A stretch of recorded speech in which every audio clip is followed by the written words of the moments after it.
3人、これどのような経緯で結成されたんですか？はい、ココラシカ自体は、高校の軽音楽部、都立鷺宮高校の軽音楽部で、結成したバンドで、最初は、コウキとラナが決まってて、そこに後から僕が入ったっていう形ですね。じゃあ声かけたんですか？はい、なんかもともと軽音楽部のなんか、とりあえず軽音楽部入ったら組まなきゃいけなくて、はいはい、最初に組むバンド、はい、で最初になんか本バンドみたいな感じを組むんですけど、その前になんか先輩たちが勝手に組んだ仮バンドみたいなのがあってそれで一回ライブをしてから本バンド組みましょうねっていう軽音楽部の制度なんですけど、その時に最初に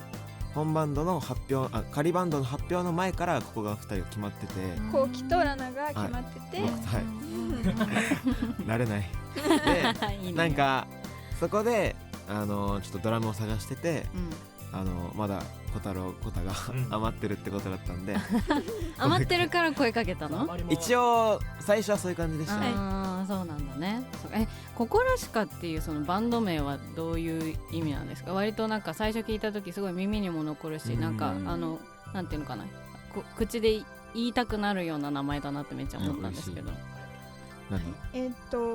ココラシカはなんかその最初に3人でやる音楽の方向性として、なんかおしゃれな音楽の方向で行きたいよねっていうのは決まっていて、でその時にバンド名もなんかそういうのを連想させるおしゃれなバンド名をつけたくて、で3人でファミレスにこもって考えたんですけど、なんかカクテル言葉っていうのがカクテルには意味があって言葉があるみたいなのをあるらしいよみたいな感じになって、それでネットでいろんなカクテルの言葉とかを調べてたら、なんかニコラシカっていうカクテルがあって、でそのなんか語呂がすごいいいなと思ったのと、あとニコラシカの最初の2を子に変えると、メンバーの小太郎、コウキ、ラナでココラがね、頭文字が入るのでそれで決めました。かわいいですね、めちゃくちゃ。それは誰が、ラナちゃんが言い出したんですか？なんかいや俺違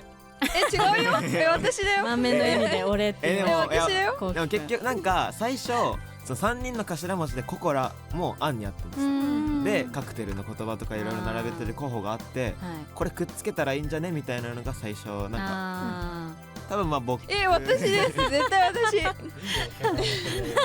対私まあどっちかね、ファミレスの店員のみぞ知るっていうところですけれども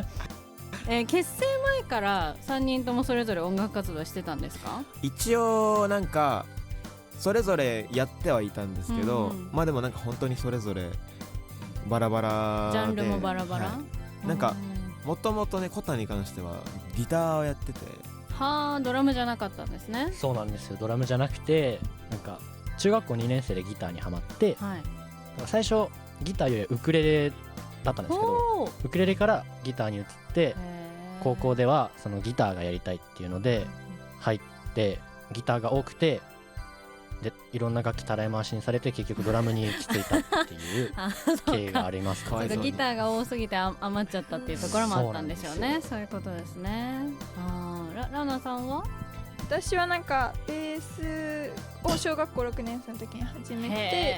でなんか地域に地元になんか個人の方がやってるギター教室があったんですけど、そこでベースも教えていただいてたんで、ここで習いながらって感じでした。それ続けてそのまま。はい、そう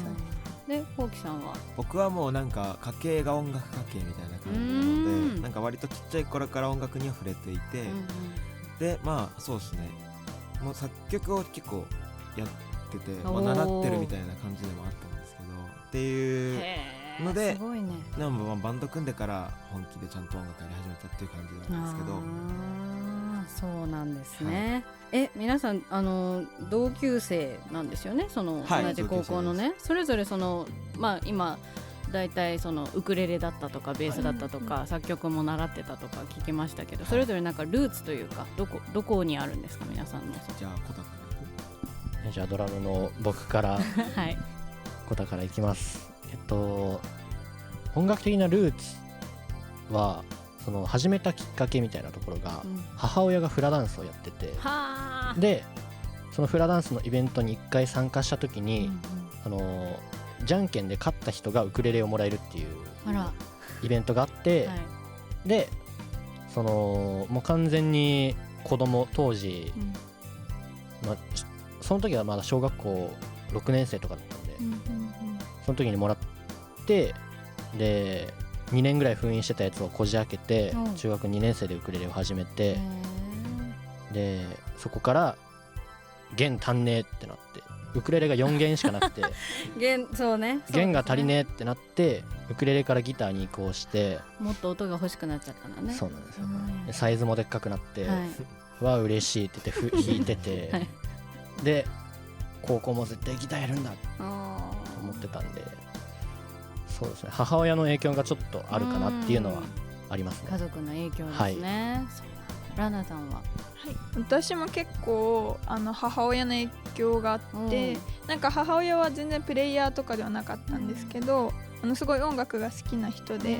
小さい頃から母親に結構ライブハウスとか、いろんなライブとかに連れて行ってもらってて、それでなんか結構インシストさんとかなんかイリさんとかも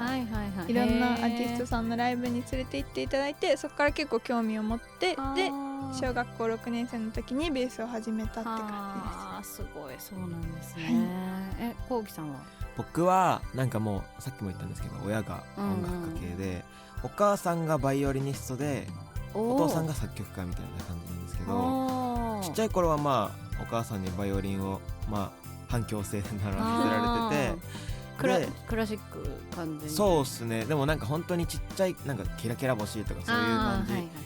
だったんですけど、でもそっからまあ8歳ぐらいの時にお父さんに作曲習い始めて、でお父さんもなんか本当にいろいろ制作とか、まあ表舞台立ったりとかいろいろやってるんですけど、結構ブラックミュージックがルーツにあって、もうそっから僕も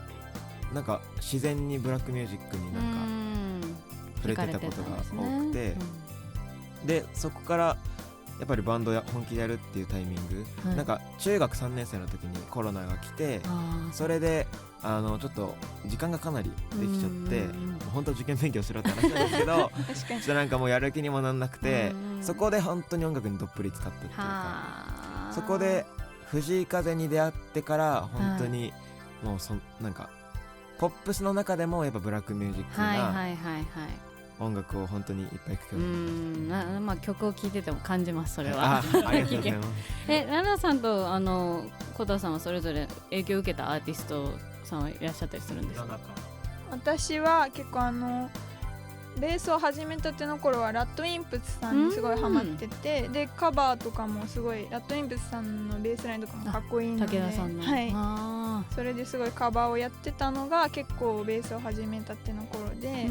あとはやっぱりその母親の影響で小さい頃からインシストさんとかも聴いてたので、やっぱりそういうちょっと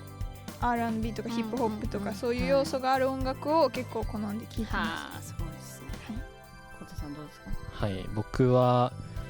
その影響を受けたアーティストというか、一番最初にどっぷり使ったアーティストが星野源さんで、星野源さんから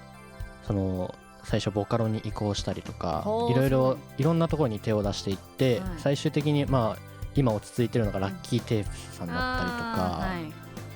そういうなんか結構ディスコだったりも聞くし、R&B とかも聞くしっていうところが結構今の僕の中でのそのスタイルというか、いいですね。でも割とやっぱりじゃあ3人のトータルで共通してブラックミュージックなところがあったりするんですね。面白い、ありがとうございます。